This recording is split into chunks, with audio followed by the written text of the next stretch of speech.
What's going on, everyone? Happy Tuesday to everyone. Hopefully everyone is doing well and having a great day so far. It's time now for the Tuesday morning weather update for Tuesday, July 2nd, 2024. Today the big story is Hurricane Beryl, which continues to churn in the Atlantic, and it is a major hurricane, Category 5, with 165-mile-per-hour winds. The other story is, and we'll get to this at the end of the video, there is an enhanced risk of severe weather for today in the United States as well. So, want to stay updated on what's going on with all these weather topics, such as Hurricane Beryl, which we've been tracking together for several days now. Subscribe down below. You like the content I'm providing? Give it a thumbs up. Give this video a thumbs up. The more people that hit that thumbs up button, the more YouTube will push this out throughout the algorithm. Of course, share this with anyone you know, because we need to keep as many people informed and safe as possible. And remember to leave a comment down below and hit that notification bell. That will alert you when I do my latest updates. All right, Hurricane Beryl. It's a major hurricane. It's a Category 5. It has 165-mile-per-hour winds. The earliest hurricane to ever become a Category 5 since all the way back in 2005. And you can see here, it has a perfect eyewall structure. And take a look at the northeast side of it, or I should say the northwest side of it. Yes, you're seeing deep convection. Continues to keep going. Hurricane hunters have found that it's maintaining its status. It has beat all odds. It has gotten stronger than all of the models have said it would. So obviously when that happens, you start to see some things change in the future track, and that's something we're watching. First off here, Hurricane Beryl. Here's the latest from the National Hurricane Center.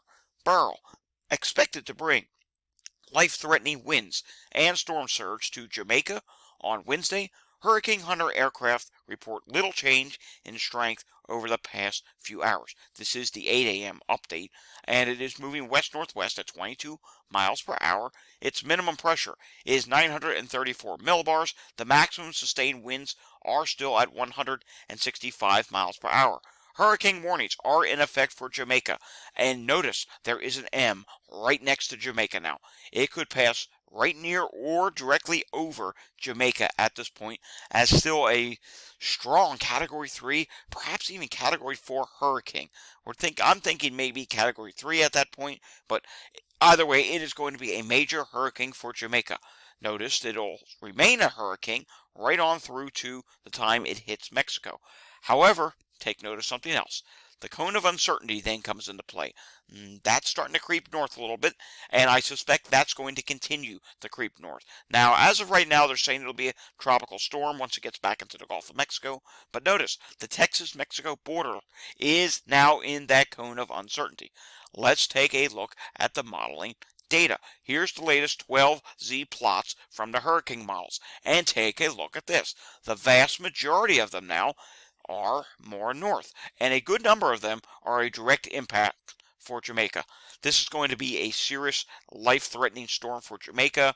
You're going to see power outages, flooding, storm surge, massive winds, down trees. I mean, this could likely be devastating for Jamaica at this point. Then take note, it hits Mexico, goes back into the Gulf of Mexico, and yeah, hello, a large number of members are now eyeing in on southern Texas, and you know what? Who's to say this doesn't continue to go further north? The models are now starting to catch in. Hey, wait a second. Hurricane Beryl is much more stronger. Maybe this will go more north. Yes, and it has been on the northern side of the forecast track all along. So we have to keep an eye on this. It's been trending north. You see a couple members that go towards Louisiana. While unlikely, it's not out of the question that anywhere from Mexico to Louisiana is still at play, with the chances of this hitting Texas really starting to increase now. Something else that needs to be noted on the latest guidance this morning. Notice here, this is the intensity guidance. Mind you, this guidance was too weak on Beryl. Not many of these models ever had it going to Category 5 hurricane. None of them had it going to 165 mile per hour winds. Notice here, there's still a large number that really weaken it down to a tropical storm. You know, at that point, by the time it's over Mexico, then some of them say, hey, it may go back up again in strength after Mexico. But also take note to this. There's not one, but 2, 3, 4, 5 members that keep it a Category 3 hurricane now. So the number of members saying, wait, maybe it's not going to weaken as much, is starting to increase. That, my friends, is a red flag. And some of these, further down that say that, look, say, hey, stop, wait a second. Maybe it might even go back to a category 4. So, yeah, see these blue members here? Then there's some that do go down to a tropical storm, H, M, and I, and that one says, wait, maybe it'll go back to a Cat 3 and rapidly strengthen in the Gulf. Well, the waters in the Gulf are very warm. The question is, one, how much time will it have over Mexico? Two, will the shear end up being weaker than expected? If it has less time over Mexico and weaker shear, we could be in for quite the ride, whether it be for Mexico or Texas. And yes, it would be a hurricane, and obviously the National Hurricane Center's forecast would have to be corrected stronger. Now let's take a look at this. This is the HWRF model. It's a hurricane model, and we're going to follow it right along as it heads to the west-northwest. And continuing along here we are this afternoon. You can see it did initialize. I want to show you this first. It did initialize with the correct pressure. So let's see what happens from that. It does weaken some this afternoon, and you can see as it heads towards Jamaica, it does weaken to either a very strong Category 3, maybe a low end Cat 4, probably a very strong Category 3. But take a look at this. Direct impacts going right over Jamaica. Look at this heavy rainfall, this winds. I mean, you do not want to be on the northeast corner of one of these hurricanes, especially a hurricane like this that has just beat all odds so far. And this is very dangerous. This is why I'm telling you, if you live in Jamaica or know someone who's in Jamaica, please take this very seriously. I know the calendar may say July 2nd. It doesn't matter. This is a very strong hurricane for any time of the year. So this is something we have to take seriously. After Jamaica, it does weaken some, and then it heads for Mexico on this computer model. And as we continue to follow it to the northwest, it does get back into the Gulf of Mexico, tries to regain some strength, but really doesn't do so. And here's where it ends on hour 126, which at that point would be Sunday. So, and you can see here, it's getting pretty close to Texas. Probably would hit Mexico on this model once again, but the overall trend, you get the idea here. It is starting to trend north, and you can see here, previous run, current run. Get the idea here? It's starting to shift northward on these models. Let's take a look at the GFS model now as well, and we can reverse that, and we can see the GFS model does, in fact, take this right over Jamaica. So that's not good. And mind you, the GFS is far too weak in the storm. It will not be 991 millibars at that point. It'll probably be more in the upper 950s or low 960s at that point. Could it go directly over Jamaica? It is still not out of the question. But we need to take a look at something else now, and this is the GEFS. And I'm going to set this up for you because this is the ensemble of the GFS, and I want to show you what that does. Now, let's set this to the Western Atlantic view, and we'll take a look at the ensemble members. Let's start this back from the beginning. So here comes the GEFS, and you can see there's a large clustering of members that go directly over Jamaica, even a couple that go north of Jamaica, which that would not be good either. And here's why. Watch what happens. The members go into Jamaica, but watch what happens over the Gulf. You can see a large number of these members do go right into Texas, and there's even a couple members that curve it so far to the north that it goes up to the Texas-Louisiana border. So yes, that is something we have to watch. Right now, a guaranteed lock is Jamaica. You're going to get major impacts. Going back here, you can see here, Wednesday, which is tomorrow, is going to be a really bad day for Jamaica. This is going to be a life-threatening storm for you.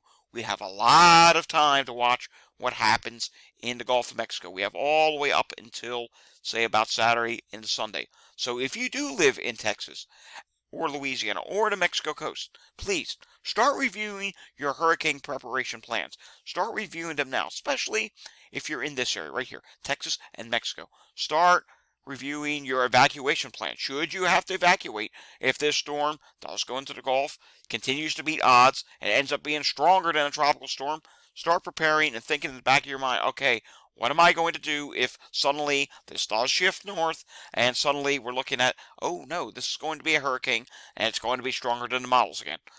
Keep that in mind. That way you have a plan at the ready. Okay? But right now, if you're in Jamaica, please take this seriously because this is going to be coming to you next. All right, moving on. We do have other weather to talk about in the United States. We have heat that is going on down in the south.